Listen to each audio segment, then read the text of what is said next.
مشاهدينا، ده موعدنا مع فقرتنا تاج الصحة. زي ما نوهنا في البداية، النهاردة الأمر متعلق باليوم العالمي لغسيل اليدين 15 أكتوبر.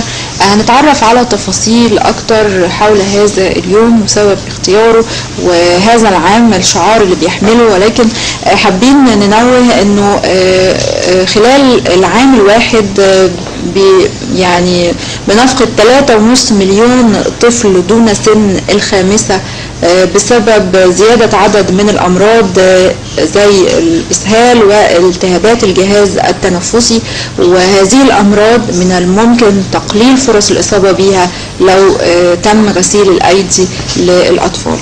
بنرحب بالدكتور مجدي بدران، عضو الجمعية المصرية للحساسية والمناعة.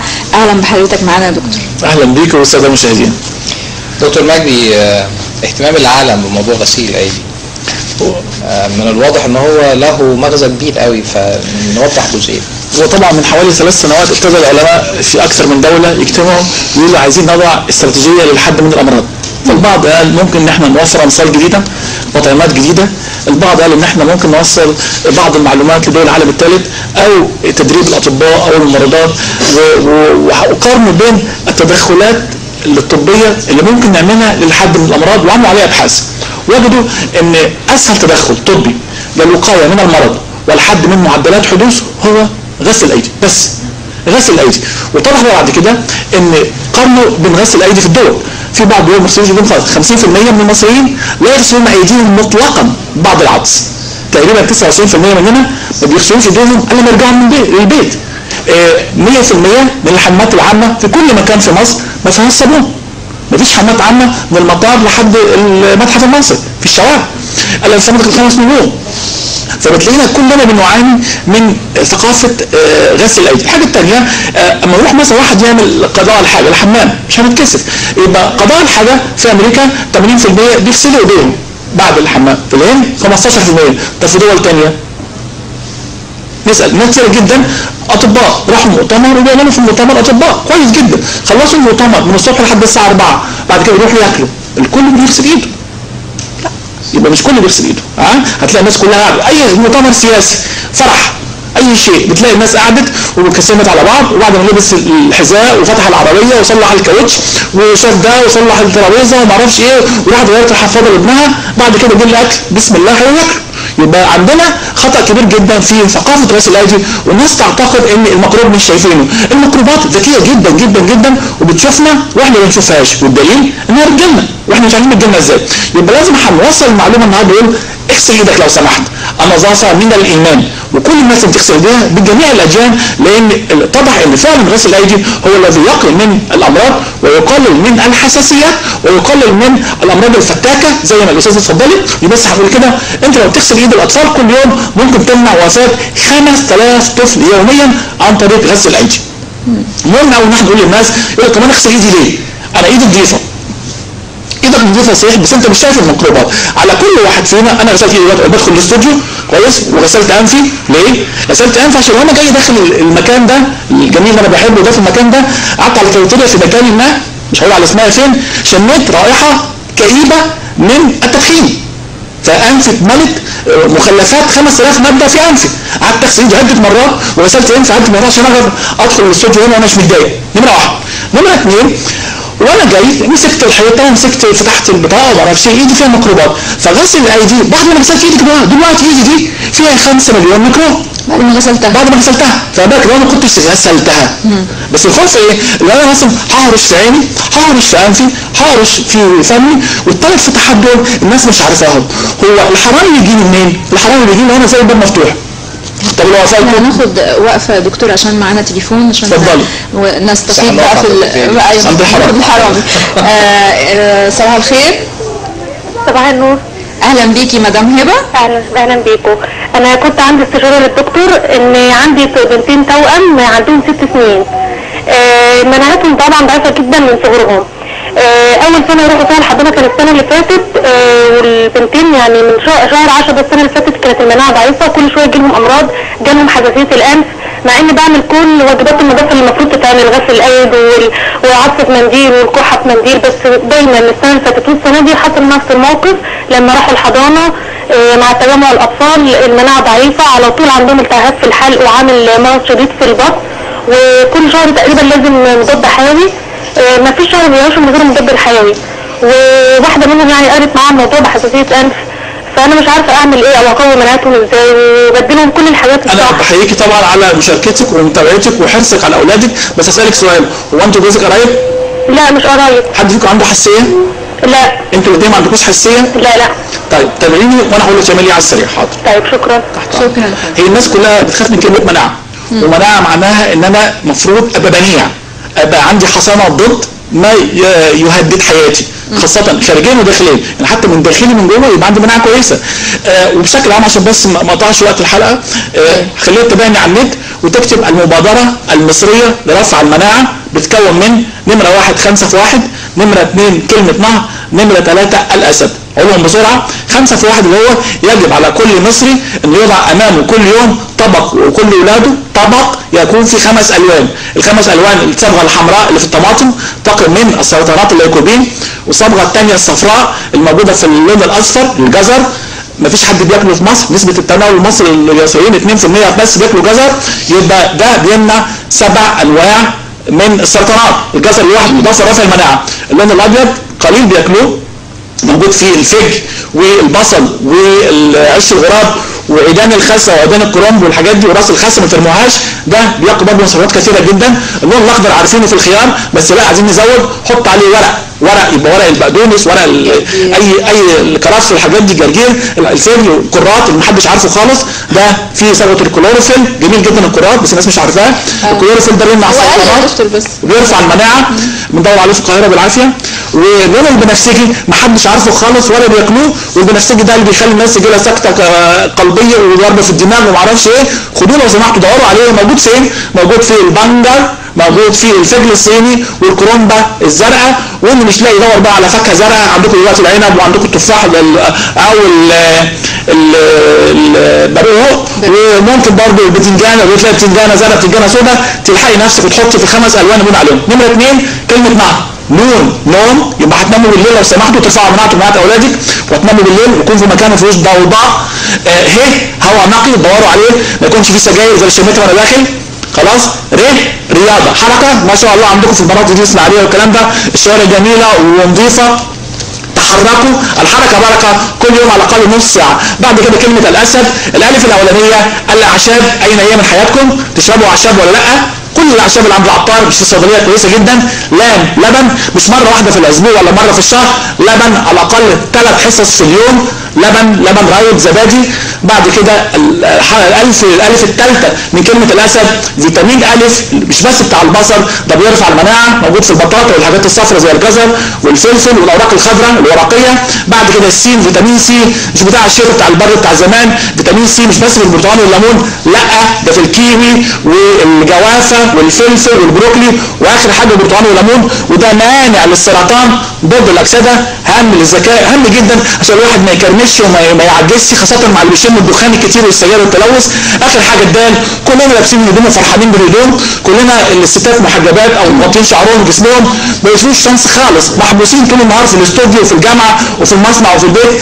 99% من حياتنا احنا ما بنشوفش الشمس خالص، فاكيد كلنا عندنا فيتامين د وما ننكرش. هنلاقيه فين؟ هنلاقيه في الشمس اللي ما نشوفهاش، او هناخد بقى الاسماك والالبان والزيوت زي الزيتون والكلام ده. برضو مش هنسى الحاجات دي كلها ونحط عليها كلمه ميه. الميه بترفع المناعه، ما نحرمش انفسنا منها.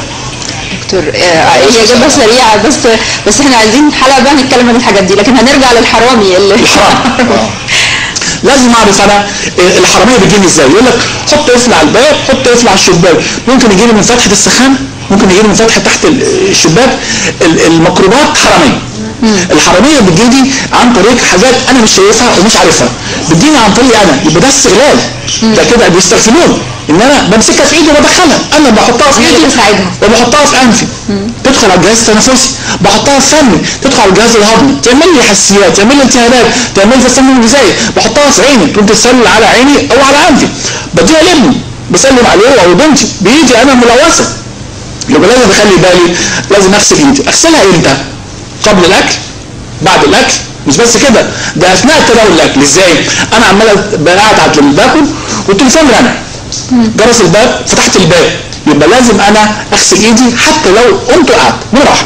نمره اثنين، ست البيت تقول لك انا بغسل ايدي قبل الاكل، قبل بعد قبل تناول الطعام او قبل اعداد الطعام وفي الاخر. لا، هي جابت كوسه وجابت طماطم وجابت لحم، يبقى قبل ما تغسل الكوسه قبل ما تقطعها هتنضف ايديها، بعد ما قشرتها هتغسل ايديها تاني.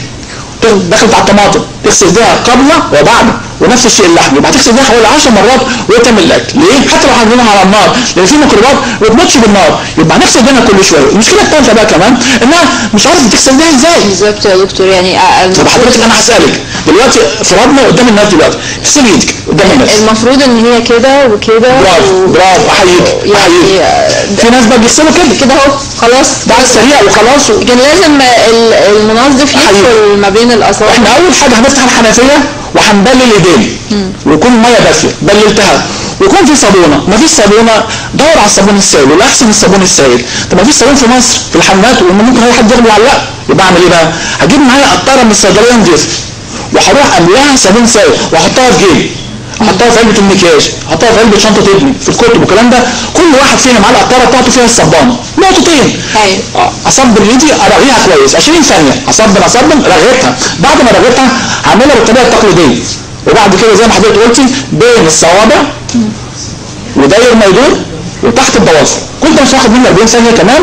غسلت كويس جدا، اشطف كويس جدا، وبعدين انشف. التنشيف خطر جدا في مصر. بينشف الهدوم بلاتها ميكروبات، بينشف الفوطه عند الحلاق وعند المطعم، اعوذ بالله كلها ميكروبات بقى. لا ينفعش. يبقى انا عايز منديل ورقه. خلاص، المنديل الورقي ده بعد ما انشف ايدي مش هرميه. ليه؟ لان انا لو رميته، طب ما انا همسك الحنفيه تاني، ما الحنفيه ملوثه، الحمام بقى له 50 سنه وكل الناس تحط فيه ميكروبات، يبقى لازم انا نفس المنديل ده نغسل الحنفيه كمان. برافو. وكمان انا هقفل الحنفيه دي. طب انا طالع ولا بكره. برافو عليك. يعني انا طول ما انا ماشيه فلازم يبقى ايدي. طيب هترميه فين بقى؟ دايسه على السله وترميه في مكان امن. خلاص، نمره واحد. يبقى انا لو انا سبت ايدي نشفت في الهواء. تجفيف الايد. دكتور مجدي معانا تليفون من بورسعيد مدام فريال. اهلا بيك. من الحداثه. اهلا بيك يا مدام فريال. اهلا بك يا استاذ. اتفضلي يا فندم. لو سمحت بس اسال الدكتور بس سؤال. اتفضلي. دكتور لو سمحت انا عندي حساسيه في صدري. الف سلام. الله يسلمك. وتجربت اجيب علاج ومفيش فايده ومأذنه معايا على طول. صدرك بس؟ صدري. ولا انفك كمان؟ لا صدري بس. الوالد والوالده عندهم كده؟ طب ما تخافيش. انا الدكتوراه بتاعتي الحمد لله كانت زمان في ما يسمى علاج الحساسيات صعبه العلاج بالامصال المناعيه، وتبين ان انا الامصال دي اللي انا هاخدها في جامعه عين شمس، يعني ما جبتهاش شركه اجنبيه ولا امريكيه ولا حاجه، بنديها للمواطنين المصريين كلهم في جمهوريه مصر العربيه، وتؤدي الى الشفاء التام من كلمه حساسيه. يبقى ما تخافيش خالص. كل اللي بيسمعونا في مصر وفي العالم كله وفي امريكا وفي بريطانيا يقول لنا هنا في مصر وان شاء الله هيخف. اخدها منين ان شاء الله؟ مش هتيجي لوحدك بقى، ده لازم تيجي بقى نعمل لك اختبارات ونحدد لك ايه اللي انت عايزاه. دي مش دواء يفرق على المواطنين. ده كل مواطن بنحدد له ما هي اسباب الحساسيه اللي عنده، وبناء عليها هنقول هياخد امصال ايه او ما ياخدش وازاي هياخدها. ان شاء الله. ودي كان زمان في 3 انواع في الامصال في مصر. النوع اللي هو الابر، ونوعين قطرات. القطرات انا عملتهم الحمد لله، اللي هو واحد تحت اللسان وواحد في الانف. بتاع الانف ده بيعالج الانف اساسا، وبتاع تحت اللسان بيعالج الحساسيات كلها بما فيها الانف، سواء جلد او صدر او عين او حتى اذن. كما تيجي العيش من كلمه حساسيه مطلقا، بس لازم اعرف ايه اسباب الحساسيه. نمره واحد. نمره اثنين اشوف هعمل ايه، همنع ايه من الاكل، همنع ايه من اللبس، وهتصرف ازاي. كل حساسيه قابله للشفاء تماما باذن الله. بس بسأل حضرتك سؤال. يعني اقدر اجي لك فين او اروح فين؟ طيب استاذه فريال، حضرتك هترجعي للكنترول وهم هيدوكي معلومات اكتر، و يعني اي استفسار حضرتك عايزاه هيردوا عليه. طيب شكرا. والتواصل معايا سهل جدا، وكل المعلومات اللي بقولها هتلاقيها في النت. انا موجود لحد النهارده الصبح 440,000 موقع، دخول مجاني. شكرا. طيب معانا اتصال تليفوني اخر يا دكتور. مدام ناهد من السويس. ايوه السلام عليكم. السلام. لو سمحت والله يا دكتور، يعني انا عايزه اطمن على بنتي، عندها حساسيه في وجه الاستمرار، وهي دايما يعني لو في اكسسوري يعني مش ذهب لسه بهدلت لها ايديها ورقبتها والكلام ده. فانا عايزه اعرف يعني دلوقتي مش تعبان جدا، وهل ليه علاقه بالحاله النفسيه بنزودها؟ وهل الحساسيه دي مثلا ممكن تكون معديه لبقيه اخواتها؟ وفي مأكولات معينه مثلا امنعها عنها؟ يا استاذ ناهد، ايوه انت عندك حساسيه للذهب؟ البنت للذهب؟ لا مش للذهب، امال ايه؟ بالحاجات اكسسوارات يعني. يبقى هقول لحضرتك، يبقى اغلبها دي النيكل. النيكل داخل في نظاره، وداخل في الذهب الابيض، وداخل في اشياء كثيره جدا، حتى الحشو بتاع السنان ده الحل له التجنب، ده ملوش امثال بقى. يبقى لازم انا عرفت، ربنا خلاك تعرفي الحمد لله، هتمنعي عن كل المواد اللي فيها دي. في حاجات برضه مكياج والكلام ده فيها نيكل والكلام ده.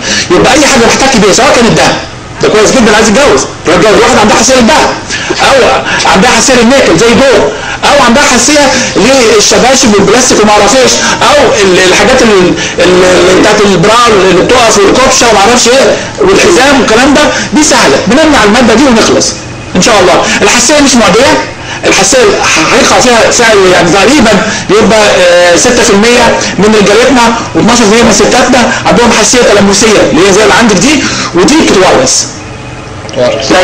المأكولات بقى اللي انا امنعها عنها او يعني في الفتره دي، المأكولات المشتركة مع الحساسية دي بتبقى الحاجات اللي فيها مواد حافظة. ليه؟ أي حاجة فيها كان، أنا ما بحبش أقول الكلام الإنجليزي، بس هي العلب اللي فيها مشروبات في الثلاجات دلوقتي، العلب دي من جوه فيها المادة دي.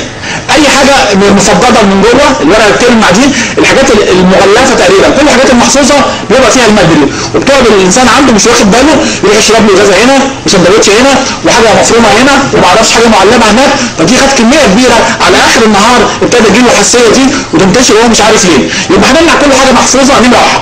نمرة اثنين، ان انت هتخلي بالك من بعض المأكولات اللي ممكن فيها مثلا فيها حاجة اضافت من الحاجات دي وانا مش واخد بالي على قدر الامكان، بس تقريبا كل مادة معبأة او مغلفة او مزججة في ازازة دي هتعمل لها الحساسية دي. اخر حاجة بقى انت قلتيها الحاجة النفسية. جميع المرضى اللي عندهم حساسيات تتفاقم لديهم الحساسيات بالحالة النفسية. يبقى لو سمحتوا اي حد عنده حساسية، 20% اللي يسمعونا عندهم حساسية انف، 10% حساسية صدر، ما حدش يزعلهم وبالراحة عليهم شوية ودلعوهم شوية. شكرا يا مدام ناهد والف سلامه.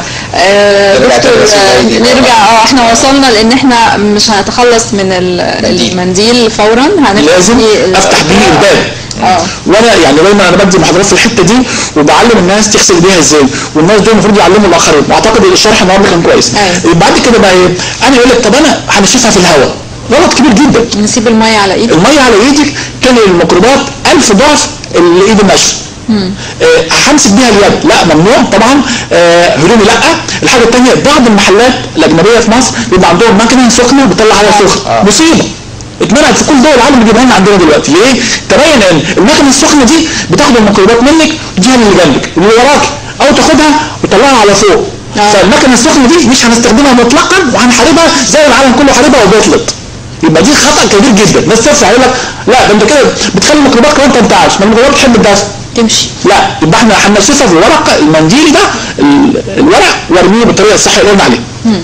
طيب يا دكتور، يعني عايزه اعرف من حضرتك برضو، يمكن احنا اتكلمنا باختصار عن الامراض اللي ممكن تنتشر نتيجه لعدم غسل الايدي بالطريقه الصحيحه، عايزين حضرتك تفسرها لنا. طيب شوف بقى حضرتك، اول حاجه انت لو غسلنا ايدينا قلنا هنمنع وفاه 5000 طفل يوميا لا يعرفون اي شيء عن غسل الايدي.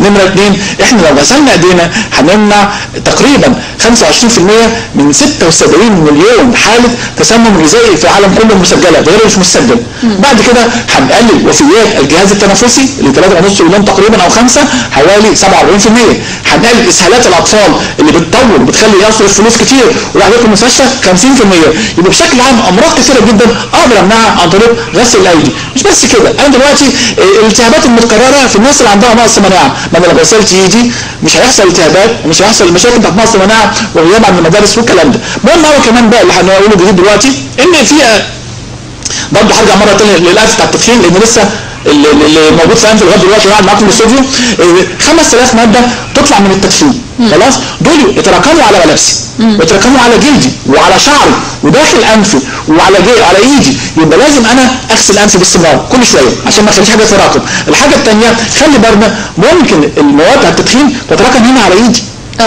يتراكم، يبقى برضه لازم انا اشيلها باستمرار عن طريق الغسل. وما دام انا بقيت نظيف وعرفت